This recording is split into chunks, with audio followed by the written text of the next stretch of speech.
एक कहानी के माध्यम से समझते हैं कि समय का खेल क्या है और कैसे मनुष्य समय के साथ चलकर सफलता प्राप्त कर सकता है। कहानी का परिचय। समय किसी के लिए नहीं रुकता। यह निरंतर चलता रहता है। कभी किसी को ऊंचाइयों तक पहुंचा देता है, तो कभी किसी को अंधकार में धकेल देता है। कुछ लोग समय को समझ लेते हैं और इसके साथ कदम से कदम मिलाकर चलते हैं, तो कुछ लोग इसके प्रवाह में बह जाते हैं। यह कहानी भी एक ऐसे व्यक्ति की है जिसने समय के खेल को न समझा और उसके परिणाम स्वरूप जो कुछ हुआ उसने उसकी पूरी जिंदगी बदल दी। अध्याय एक। एक बुद्धिमान लेकिन अहंकारी व्यक्ति। अरविंद एक प्रतिभाशाली वैज्ञानिक था। उसने कई बड़े आविष्कार किए थे और उसकी ख्याति दूर दूर तक फैली हुई थी।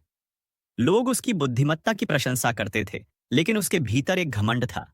उसे लगता था कि वह हर चीज को नियंत्रित कर सकता है, यहां तक कि समय को भी।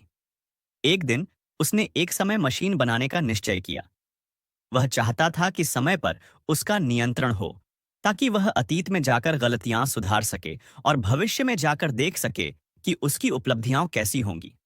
कई वर्षों की मेहनत के बाद उसने आखिरकार समय मशीन बना ली। अध्याय 2। समय में पहली यात्रा।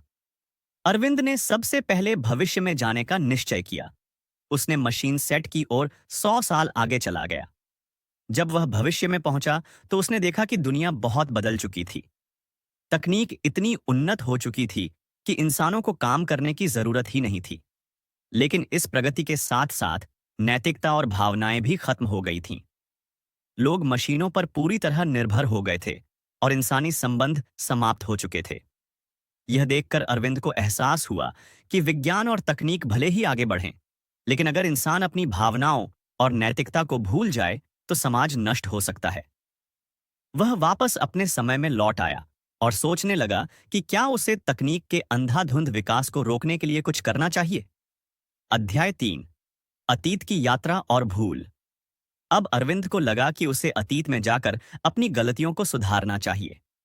उसने समय मशीन को इस बार 30 साल पीछे सेट किया, जब वह युवा था और अपने जीवन की पहली बड़ी गलती की थी। उसने अपने सबसे अच्छे दोस्त को धोखा दिया था। अरविंद अतीत में पहुंचा और अपने पुराने स्वरूप को देखा। उसने अपनी गलती को ठीक करने की कोशिश की, लेकिन अतीत का बदलना आसान नहीं था। जैसे ही उसने हस्तक्षेप किया, घटनाएं पहले से भी अधिक बिगड़ गईं।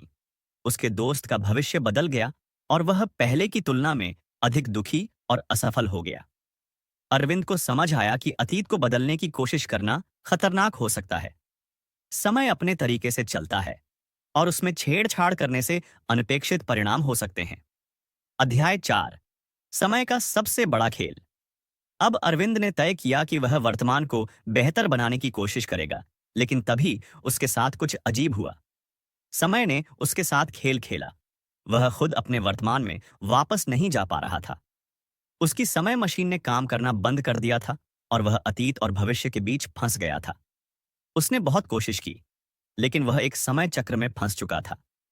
कभी वह अतीत में पहुंच जाता, कभी भविष्य में, लेकिन वर्तमान में वापस आना असंभव हो गया। तब उसे एहसास हुआ कि समय को नियंत्रित करने की उसकी इच्छा ही उसकी सबसे बड़ी भूल थी। समय को न तो रोका जा सकता है और न ही मोड़ा जा सकता है। इसे केवल समझा और अपनाया जा सकता है। अध्याय 5। समय का सम्मान ही सफलता की कुंजी। कई सालों तक समय में भटकने के बाद अरविंद ने हार मान ली। उसने समय के प्रति अपना अहंकार छोड़ दिया और उसकी गति को स्वीकार कर लिया। तभी एक चमत्कार हुआ। समय ने उसे माफ कर दिया। वह अपनी प्रयोगशाला में वापस आ गया, ठीक उसी दिन जब उसने पहली बार मशीन का प्रयोग किया था। लेकिन अब वह बदल चुका था। उसने समय मशीन को नष्ट कर दिया और अपने ज्ञान को मानवता के कल्याण के लिए इस्तेमाल करने का निश्चय किया। उसने जीवन का सबसे बड़ा सबक सीखा। समय के खेल को समझना और उसके अनुसार चलना ही सच्ची बुद्धिमानी है। कहानी का निष्कर्ष। समय किसी के लिए नहीं रुकता। यह हमें अवसर भी देता है और सिखाता भी है। जो समय के साथ चलते हैं वे सफलता पाते हैं, और जो इसे अपने वश में करने की कोशिश करते हैं वे इसे खो देते हैं। अरविंद की कहानी हमें यह सिखाती है कि समय का सम्मान करना ही जीवन का सबसे बड़ा ज्ञान है। ऐसी और भी मोटिवेशनल स्टोरी के लिए चैनल को सब्सक्राइब एंड वीडियो को लाइक करें।